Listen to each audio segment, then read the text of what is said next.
दोस्तों, क्या बांग्लादेश की सबसे बड़ी ताकत अब उसकी सबसे बड़ी कमजोरी बनती जा रही है। दुनिया का दूसरा सबसे बड़ा कपड़ा निर्यातक देश आज एक ऐसे मोड़ पर खड़ा है जहां उसे तय करना होगा कि सिर्फ कपड़ा उद्योग के भरोसे आगे बढ़ना है या अपनी अर्थव्यवस्था को नए क्षेत्रों में फैलाना है। बांग्लादेश की अर्थव्यवस्था को लेकर हाल ही में आए आंकड़ों ने एक दिलचस्प तस्वीर पेश की है। कई महीनों की सुस्ती के बाद अप्रैल 2026 में देश के निर्यात में अचानक बड़ी बढ़ोतरी देखने को मिली। सरकारी आंकड़ों के अनुसार अप्रैल महीने में निर्यात आय एक साल पहले की तुलना में लगभग 33% बढ़ गई। इतना ही नहीं, मार्च के मुकाबले भी निर्यात में 15% से ज्यादा की बढ़ोतरी दर्ज की गई। इस उछाल के बाद बांग्लादेश का कुल निर्यात फिर से 4 अरब डॉलर के स्तर को पार कर गया।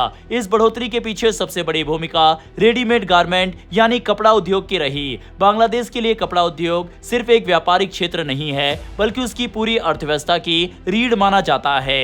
देश की कुल निर्यात आय का 80% से ज्यादा हिस्सा इसी उद्योग से आता है। अप्रैल में कपड़ों के निर्यात में करीब 31% की बढ़ोतरी दर्ज की गई, जिसने पूरे निर्यात क्षेत्र को संभाल लिया। पहली नजर में ये आंकड़े काफी सकारात्मक दिखाई देते हैं। ऐसा लग सकता है कि कई महीनों की कमजोरी के बाद बांग्लादेश का कपड़ा उद्योग फिर से मजबूती हासिल कर रहा है। लेकिन उद्योग से जुड़े कई विशेषज्ञ इस तस्वीर को थोड़ा अलग तरीके से देख रहे हैं। उनका मानना है कि वास्तविक वृद्धि उतनी मजबूत नहीं है जितनी आंकड़ों में दिखाई दे रही है। कई निर्यातकों का कहना है कि अप्रैल में दिखाई देने वाली बढ़ोतरी का बड़ा हिस्सा वास्तव में पुराने ऑर्डरों की डिलीवरी और भुगतान का परिणाम है। उनके अनुसार जनवरी और फरवरी में भेजे गए सामान का भुगतान अप्रैल में दर्ज हुआ। इसके अलावा मार्च में ईद के कारण कारखाने करीब 10 दिनों तक बंद रहे थे, जिससे कई तैयार माल समय पर भेजे नहीं जा सके।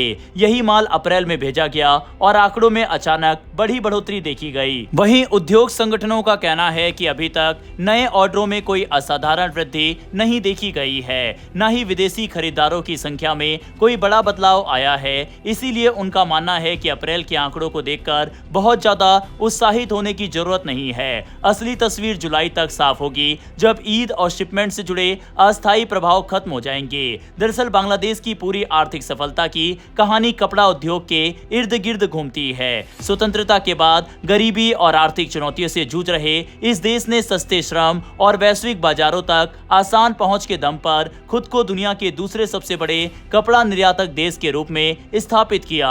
लाखों लोगों को रोजगार मिला और गरीबी में तेजी से कमी आई। लेकिन अब यही मॉडल दबाव में दिखाई दे रहा है। बांग्लादेश नवंबर 2026 में संयुक्त राष्ट्र की सबसे कम विकसित देशों की श्रेणी से बाहर निकलने वाला है। सरकार ने इस प्रक्रिया को 3 साल आगे बढ़ाने की अपील की है। लेकिन चाहे फैसला कुछ भी हो, आने वाले समय में बांग्लादेश को पहले जैसी व्यापारिक सुविधाएं नहीं मिलेंगी। विशेषज्ञों का अनुमान है कि श्रेणी से बाहर होने के बाद यूरोपीय बाजार में बांग्लादेशी कपड़ों पर 9 से 12% तक अतिरिक्त शुल्क लग सकता है। इससे हर साल अरबों डॉलर के निर्यात को नुकसान पहुंचने का खतरा है। दूसरी तरफ वियतनाम, कंबोडिया और इथोपिया जैसे देश भी तेजी से कंपटीशन बढ़ा रहे हैं। वहां उत्पादन लागत कम है और कई कंपनियां नए विकल्प तलाश रही है। यही कारण है कि अब बांग्लादेश में अर्थव्यवस्था को विविध बनाने की चर्चा तेज हो गई है। विशेषज्ञों का मानना है कि सिर्फ कपड़ा उद्योग पर निर्भर रहना लंबे समय में जोखिम भरा हो सकता है। इसीलिए नए क्षेत्रों को विकसित करना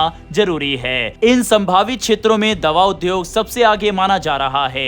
बांग्लादेश अपनी घरेलू दवा जरूरतों का लगभग 98% खुद पूरा करता है और 160 से ज्यादा देशों को दवाइयां निर्यात करता है। लेकिन दवाइयों के निर्माण में इस्तेमाल होने वाले अधिकांश कच्चे पदार्थ अभी भी विदेशों से आयात करने पड़ते हैं। अगर इस क्षेत्र में निवेश बढ़े तो ये कपड़ा उद्योग का एक मजबूत विकल्प बन सकता है। इसके अलावा लाइट इंजीनियरिंग, आईटी और डिजिटल सेवाएं, चमड़ा और जूता उद्योग, जहाज निर्माण, कृषि आधारित खाद्य प्रसंस्करण और नवीकरणीय ऊर्जा जैसे क्षेत्रों को भी भविष्य के संभावित इंजन के रूप में देखा जा रहा है। इन क्षेत्रों में रोजगार बढ़ाने और निर्यात को मजबूत करने की काफी संभावना मौजूद है। हाल के वर्षों में दुनिया के कई बड़े आर्थिक संस्थानों ने भी अपनी सोच बदली है। पहले विकासशील देशों को सिर्फ बाजार आधारित सुधारों की सलाह दी जाती थी, लेकिन अब यह माना जा रहा है कि सरकारों को कुछ महत्वपूर्ण उद्योगों को शुरुआती समर्थन देना चाहिए ताकि वे अंतर्राष्ट्रीय कंपटीशन में खड़े हो सके।